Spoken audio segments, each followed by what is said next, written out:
The wind howled across the snowy plains of planet Eos 3. It was always cold here, even during the day. But at night, the cold was cruel, sharp, silent, deadly. Eli Vance sat alone inside his outpost dome, reading an old book by the heat of a small fire unit. The walls of his home were made from thick glass steel, strong enough to hold back the freezing wind and keep in what little warmth there was. Eli was a retired engineer. Once he helped build cities on Mars and terraform moons near Jupiter. Now he lived alone on Eos 3, far away from everyone. He liked it that way. No noise, no crowds. Just snow, stars, and silence. But that silence broke suddenly. Knock, knock, scratch. Scratch. Eli looked up. Wasn't expecting visitors. Nobody ever came out this far, not unless they were lost or in trouble. He stood, slowly, walked to the door, and checked the monitor. At first, he saw nothing. Just snow, darkness, the wind moving small bits of ice. Then something shifted. A shadow moved. Eli leaned closer. His eyes widened. There, near the edge of the camera, was a figure. No, two figures. One tall, one small. He pressed the speaker. "Is there?" No answer. He hesitated. Opening the door in this weather was dangerous. But if someone was really out there, he had to check. Eli pulled on his thick coat, gloves, an oxygen mask. Then he unlocked the airlock and stepped outside. The wind hit him like ice knives. He struggled forward through the snow, toward the figures. Now he could see clearly. It was a woman, or something close to a woman. She was tall and thin, with glowing blue skin and large dark eyes. Her arms wrapped tightly around a small child, who was half buried in a worn blanket. The child coughed weakly. Eli stared in shock. "You're not human." The woman's lips trembled. She tried to speak, but her voice was soft and strange. "I. Warm your bed? You let us stay?" Eli blinked, confused. "Excuse me?" She spoke again slowly, as if learning the words. "If I warm your bed, will you let us stay?" "To stay." Her eyes were full of fear. Her voice was not seductive. It was desperate. She didn't understand what she was saying. She was just trying to survive. Eli's heart ached. He looked down at the child, who was shivering badly. "No," he said. Firmly, but gently. "You don't have to do that. Come inside. Both of you." He reached out, guiding them back through the snow to the dome. Inside, he quickly closed the airlock and turned up the heat. He grabbed blankets, water, and food from his storage. The woman and child sat quietly, eyes wide, unsure of what would happen next. Eli crouched beside them. "My name is Eli," he said. "You're safe now." The woman looked at him, then slowly pointed to herself. "Kari," she said. Then she touched the child. "Luma, Kari, Luma. Okay." Luma gave a small smile. Her skin glowed softly like her mother's, and her eyes were bright with curiosity even through the cold. Kari tried to speak again, but her words were broken. Instead, she touched her forehead, then reached out and touched Eli's hand.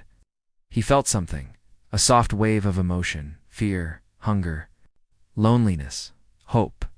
She wasn't just talking, she was sharing feelings. "You're telepathic?" he asked. She tilted her head. Maybe she didn't know that word. Eli sat down. He felt tired. This night had changed everything. He came here to be alone, forget. But now, two lives sat in front of him, quietly watching, waiting later. That night, as the wind calmed outside, Eli watched Kari and Luma sleep under a warm thermal blanket on his extra cot. He moved quietly, careful not to wake them. He didn't understand who they were, or how they got here, but he knew one thing. They needed help. And for the first time in years, he didn't feel so alone. As he turned off the lights and sat near the window, watching the stars, he whispered to himself, that night, everything changed. The next morning, Eli woke early. The fire unit still burned softly, and warm air filled the dome. He sat up on his small bed and looked across the room.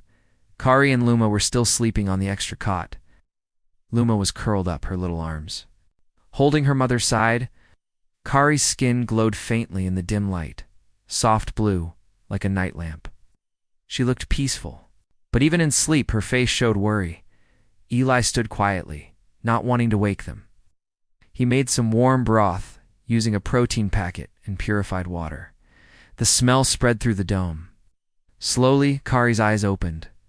She sat up, blinking, mourning. Eli said softly. Kari looked at him. Her voice was quiet, warm. Good.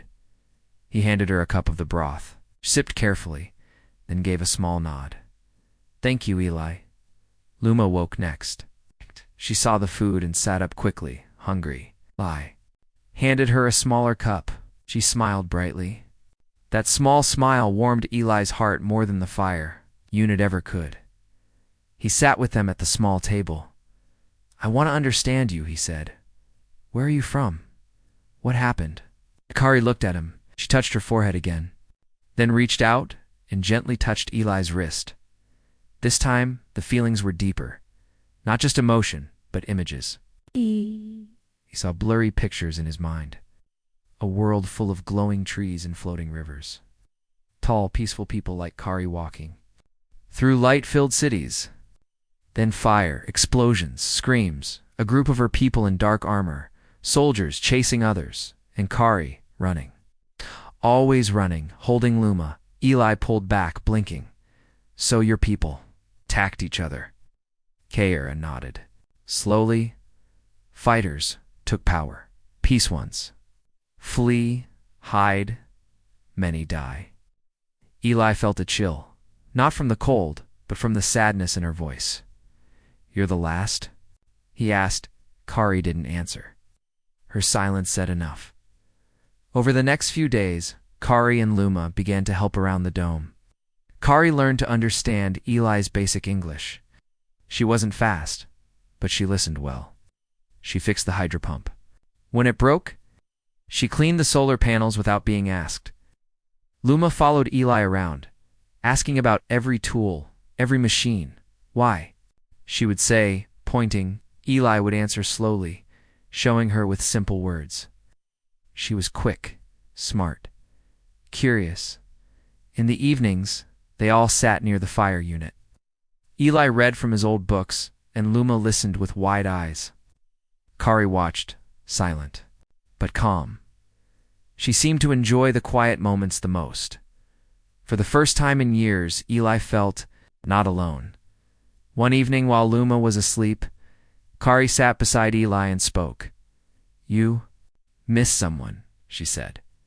Eli looked at her, surprised. Yes, my wife. She died. Long ago, Kari didn't speak for a moment. Then she placed her hand gently on his. I know. That hurt. I feel it. Eli smiled sadly. It still hurts. But you and Luma, you make it feel less heavy. Kari looked down. Her voice was soft. You help us. We stay. Because of you. That night, Eli lay in bed, staring at the ceiling. He had come to this planet to escape the world, to be alone with his memories. But now, maybe the universe had other plans. 2 weeks passed. One morning, Eli was fixing the outer sensors when his wrist monitor beeped. A message? He opened it. The words on the screen made his stomach twist. Unauthorized life form detected supply. Drone 41, Human Terran Authority notified. Patrol en route. Eli stood still. The snow blew around him, but he didn't feel it. They knew. He ran back inside and told Kari. She didn't understand everything, but she could feel his fear. Soldiers. She asked. Yes. Government. They might take you away, Eli said. Kari held Luma tightly. The little girl looked confused. Why? Kari whispered. We hurt no one. I know, Eli said, but to them, you're not legal, not registered, not human. Kari's eyes filled with worry. But then she stood up, tall and proud. Then we hide, she said. No, Eli replied. We don't hide. We explain. We show them you're not dangerous. Kari looked unsure. We'll face this, Eli said. Together. That night, while Kari and Luma slept, Eli sat at his work desk. He began writing a message to the Terran Council, full report. He included everything: their arrival, their help, their peaceful nature. He added pictures: Kari fixing the pump, Luma learning to read, the garden they had started. At the end of the message, he wrote, "They are not a threat. They're a gift. If we turn them away, we turn away our own humanity." He pressed send. Then he waited. Outside, the wind howled. Snow danced against the dome. Inside, warmth and silence. Kari held Luma gently, her hand glowing softly. Eli watched them, and once again he whispered to the stars that night. Everything changed. 3 days later, the patrol ship arrived. It was large, silver, and shaped like a flying arrow. The engines hummed loudly as it landed near Eli's outpost, pushing snow in all directions. Eli stood outside the dome in his thick coat, waiting. Kari and Luma watched from inside, hidden behind a wall. A ramp lowered. 4 soldiers stepped out, dressed in white and gray armor with the Terran flag on their sleeves. Their faces were serious. 5th person stepped forward, a tall woman with sharp eyes and a black coat. Her name badge read, Commander Reen. "Varos, you are Eli Vance?" She asked. "Yes," Eli replied. "You are sheltering unauthorized xeno life forms. Is this true?" Eli nodded calmly. "Yes. I gave them food, warmth, and safety." "You know that is a violation of Terran planetary law. They are not criminals. They are refugees," Eli said firmly. The commander raised an eyebrow. "Our scanners picked up energy anomalies, biosignatures outside human parameters. They're called Neuralians," Eli said. "Their kind were attacked by their own people. Kari and her daughter are peaceful. They didn't come to harm anyone. They came to survive." Reen narrowed her eyes. "Where are they now?" "They're inside," Eli answered. "But I won't let you take them without hearing their story." The commander motioned to her officers. "Bring scanners." As 2 soldiers moved toward the dome, the airlock opened. Kari stepped out slowly, holding Luma's hand. She stood straight, her skin glowing faintly, and her eyes calm. Then at the soldiers. Luma hid behind her mother, clutching her arm. Reen stared at them. "So you are the ones." Kari tilted her head.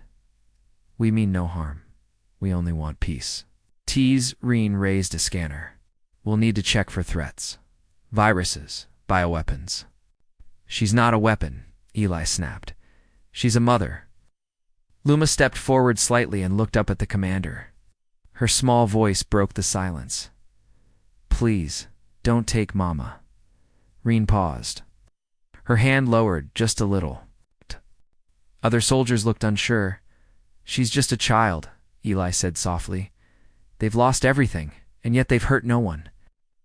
Reen looked at him. "This isn't about feelings, Mr. Vance. It's about law. And right now you're breaking it." Eli nodded. "Then let's talk about the law. Colony Code 6212B states that settlers may host biological assets under environmental distress with full rights of temporary shelter." Reen frowned. "That code refers to animals. They're more human than some humans I've met," Eli replied. "Kari fixed my broken systems." Luma's learning to read. "Terran, they helped me survive the winter. And now you want to remove them like trash?" The soldiers shifted. One young officer, barely out of training, looked at Luma and quickly looked away, guilt in his eyes. Reen stood in silence. Then she said, "You have 72 hours. After that, if no official asylum is approved, we will return with orders to extract the life forms." "And what if I refuse?" Eli asked. "Then you'll be arrested for obstruction. Don't test me, Mr. Vance." With that, she turned and walked back to the ship. The ramp closed behind her. Engines roared. The patrol vessel rose into the sky and vanished into the clouds. Eli turned to Kari. She looked shaken. "We have little time," she asked. He nodded. "Yes, but I'll send a message. A real one." Not just to the local office, to the Unified Terran Council. Kari looked worried. Will they? Listen. I don't know, Eli said, but we'll make them listen. Back inside the dome, Eli set up his communication array. The message had to be strong, true, and human. He added video clips. Kari tending plants, Luma helping him clean the greenhouse. Their first night in the dome. He recorded a final message to go with it. I came to this world to escape pain. But these two reminded me what it means to care again. If we, as humans, can't protect the innocent even when they're not from Earth, then what do we stand for? If this is wrong, then maybe we need better laws? He pressed send. That night, as snow fell quietly outside, Kari and Luma sat near the fire. Eli joined them, tired but hopeful. Kari touched his hand. Thank you. He looked at her, eyes soft. You saved me too, you know. I forgot what it meant to feel alive. Luma leaned against him, small and warm. No one spoke. There were no more words needed, only silence, only peace. And in that moment, Eli realized something. That night when she first knocked at the dome, that night when she asked in broken English to stay, that strange, sad, awkward night, it had been the beginning of something bigger, something beautiful, something worth protecting. The next day was cold, but brighter than usual. Sunlight reflected off the snow like tiny stars. Eli stood near the greenhouse, repairing one of the cracked side panels. Kari helped him, holding the tool basket. Luma was inside, planting tiny seeds in a wooden box. Even with the fear of the patrol's return, the outpost felt alive. Kari touched Eli's arm. I ate so many plants. Eli smiled. Food, oxygen, and end. Peace. Growing things gives me peace. Kari looked at the tiny green leaves pushing out of the soil. She smiled too. My people. We sang to plants, made them grow faster. Eli raised an eyebrow. Really? She nodded, not loud, just feeling. We gave them warm thoughts. Eli laughed. You'll have to teach me that trick. That afternoon, Kari showed him a small, round crystal from her pouch. It was smooth, glowing faintly, and pulsing with a soft light. This is memory stone, she said. We use it to hold deep feeling, story, truth. Eli held it in his hand. It felt warm, almost like it was alive. Kari continued. Each Norellian adds one feeling, one moment. In the end, it becomes a song of who we were. Eli looked down at the crystal. And you're still adding to it? Yes, she said quietly. I will add your kindness. In the evenings, Luma sat on the floor with Eli, learning to read Terran letters. She liked the word sun and laughed every time she read it. Her voice was bright and clear. Kari watched, her eyes soft, full of love. Eli read old books too, them stories from Earth. One night, he read a tale about a farmer who helped a stranger during a long winter. Luma listened closely, her head on Kari's shoulder. When the story ended, she whispered that, like you, Eli. He smiled. Maybe a little, Kari added, more than little. They all laughed together. It was quiet, simple, full of warmth, but the timer kept ticking. Only 2 days left until the patrol's return. Eli checked his inbox every hour. No reply from the council. No messages. Only silence. He recorded another short message. This time, he let Kari speak too. She stood in front of the camera and said slowly, We lost our home, but here we find hope. Please, let us stay. Then Luma added with a smile, I want to learn. I want to grow. Eli sent it with one sentence. If this is not humanity, then what is? Later that night, Kari sat beside Eli near the fire. Luma was asleep in the cot. The room glowed softly from the heater and the memory stone in Kari's hand. She turned to him and asked, Why did you live alone? No family? Eli looked into the fire for a long moment. Then he spoke. My wife's name was Mara. She died in a shuttle accident 6 years ago. After that, the city felt empty, so I left. I thought it would be easier to live without people. Kari nodded. Pain makes heart quiet. Yes, Eli said. Too quiet, she gently placed the memory stone in his hand. Let me see her. Eli hesitated, but then gave a small nod. Kari touched his forehead gently and her eyes closed. For a moment, there was silence. Then images appeared in her mind, Eli laughing with Mara in the garden, holding her hand at night, sitting beside her in silence after a long day. The love, the loss, the silence after. Kari's eyes opened slowly. There were tears. She was beautiful, she whispered. You carry her in your heart. Eli smiled. And now, I carry you in Luma too. Kari held the stone tightly and whispered something in her own language. A soft glow passed from her hand into the crystal. She is part of the memory now, she said. The next morning, something unexpected happened. A signal came through. New message. Terran Council. Cultural Division subject. Request for asylum. Norellian survivors ally. Opened it quickly. His heart pounded. We have received your recordings and visual logs. Due to public interest and humanitarian review, the Council is considering emergency asylum for the Norellian individuals. Decision expected within 24 hours. Eli jumped to his feet and called out, Kari, Luma, they heard us. Kari came rushing from the greenhouse, and Luma followed. Eli explained with a wide smile. They might say yes. We have a chance, Luma clapped her hands. Kari placed her hand over her heart. We thank the stars and you. But even with hope, there was still fear. Tomorrow is the deadline, Eli said. We must be ready for anything. Kari nodded. We stay strong. That night they sat in silence, watching the snow fall outside the dome. Kari played a soft tone on a small crystal flute. The sound was peaceful, like wind through trees. Eli whispered, It's beautiful. It is song of first home, Kari said. I played it as child. Luma sat on Eli's lap, resting her head against his chest. She was half-dash asleep. Eli looked at the stars through the clear dome. He didn't know what the next day would bring. But for now, in this moment, they were together, safe, warm, and that was enough. He closed his eyes and repeated the words he had come to believe deep in his heart. That night, everything changed. The sun rose slowly over the icy plains of Eos 3. A soft golden light touched the snow outside Eli's dome.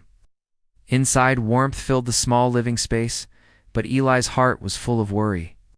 It was the final day. The patrol ship would return. Within hours, Kari sat in the greenhouse, her hands touching the leaves of a small plant she had helped grow. Luma sat nearby, drawing on a tablet Eli gave her.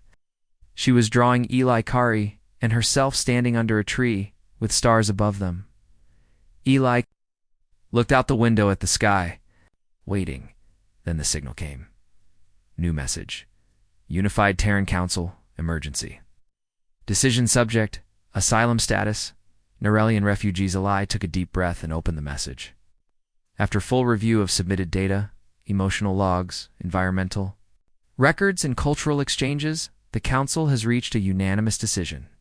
The individuals identified as Kari and Luma, of the Norellian species, are hereby granted humanity-endorsed refugee status under Terran Law Section 4.7b. Further, your outpost is now recognized as a peace habitat and will serve as a cultural harmony site for future interspecies understanding. Congratulations. Humanity has said yes. Eli couldn't believe it. He read it again just to be sure.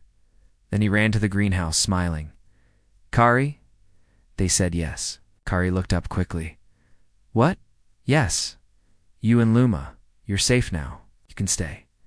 Legally, fully protected. Kari stood still for a moment. Then tears formed in her glowing eyes. She stepped forward and hugged Eli tightly. Thank you, from my soul. Luma ran up and hugged both of them. We stay? Eli picked her up and laughed. Yes, little star, you stay. The celebration was small, but joyful. Kari lit small glowing crystals and placed them around the dome like lights. Luma danced to soft music, and Eli brought out an old cake mix he had saved. It was dry and a little strange, but sweet and perfect for the moment. Later, Kari sat with the memory stone and whispered something in her own language. A soft light filled the room as the stone pulsed gently. "She is adding joy," Eli said to Luma. Luma nodded. "Mama say, today is light day."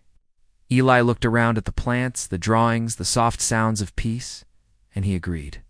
Yes, it really is. But the peace was not complete yet. That afternoon, the sound of engines returned. The patrol ship. Eli stepped outside. The cold wind touched his face, but he didn't feel it. He stood straight as the ship landed and the ramp lowered. Commander Reen Veros stepped out again, flanked by 2 soldiers. "We've come to complete the extraction," she said coldly. Eli smiled calmly. "Not needed. The council has approved their asylum." Reen blinked. "What?" "I received confirmation this morning. Full refugee status. This site is now officially a peace habitat." He handed her a printed copy of the message. She read it silently, her face hard to read. Then she looked at the child watching through the window and slowly exhaled. "You fought hard for them," she said. "They deserved someone to believe." "In them?" Eli replied. Reen nodded. "Then, I'll file the report. No further action will be taken." She turned and walked back to her ship just before the ramp closed. The young officer from the last visit stepped forward and saluted Eli. "Thank you for showing us something we forgot," he said softly. Eli returned the salute. Humanity just remembered who it is. The next few days were like spring arriving early on a frozen world. The council sent supplies, warm food, clean clothes, learning tools, and even a small digital classroom terminal. Scientists sent kind messages, asking if they could one day speak with Kari about her culture. A news network broadcast a short video of Kari's message, and it went viral across Earth and other colonies. People cried watching it, and he sent words of support. Hashtags like hashtag let them stay and hashtag we are still human filled the networks. Kari and Luma had become a quiet symbol, not of fear, but of hope. Eli's outpost changed. It wasn't just a dome in the cold anymore. It became a place where new life began, not just for plants, but for trust, friendship, and peace. One evening, as the stars appeared one by one in the sky, Kari gave Eli a gift. It was the memory. Stone now glowing stronger than before, she placed it in his hands and said, "This is our story now. Yours, mine, and Luma's. All inside." Eli held the stone and felt the warmth. He could sense laughter, music, the garden growing, and the moment Kari had first knocked at his dome. Even felt Mara, his wife, peaceful, and remembered. He looked at Kari. "You sure you want me to keep this?" She nodded. "You are part of our song." Eli smiled, holding the crystal close to his chest. "Then I will protect it, just like I protected you."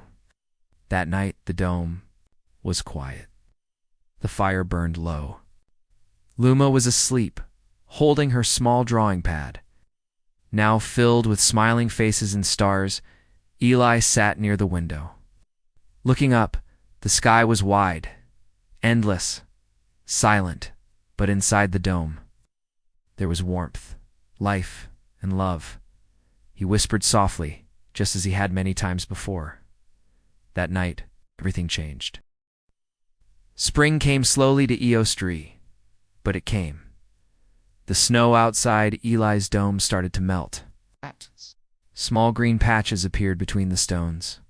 Birds, not earth birds, but glowing winged creatures called Shallery, flew above the dome, singing soft, flute-like songs.